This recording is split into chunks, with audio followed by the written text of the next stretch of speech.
మీరు నిత్యము వినుచుందురు గాని గ్రహింపకుందురు, మీరు నిత్యము చూసుచుందురు గాని తెలుసుకొనకుందురు అని యెషయా గ్రంథము 6వ అధ్యాయము 19వ వచనము తెలియచేస్తుంది.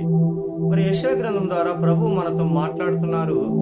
ఆయన చేసేటటువంటి పనులు నిత్యము చూస్తూనే ఉంటాం, కానీ వాటి గురించి మనం తెలుసుకోలేకపోతున్నామని, మనం ఆయన నిత్యము మనతో మాట్లాడుతున్నప్పటికీ కూడా మనం ఆయన మాటలను గ్రహించలేకపోతున్నామని మరి ప్రభు వారు తెలియచేస్తున్నారు.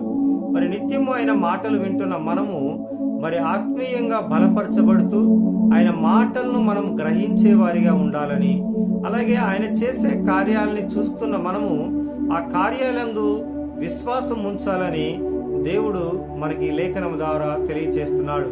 కాబట్టి మనమందరం కూడా ఆయన మాటలు వింటూ ఆయన చేసేటటువంటి కార్యములు చూస్తూ వాటిని గ్రహించే వారిగా, వాటిని తెలుసుకునే వారిగా ఉండాలని ప్రభు మనతో మాట్లాడుతూ ఉన్నాడు.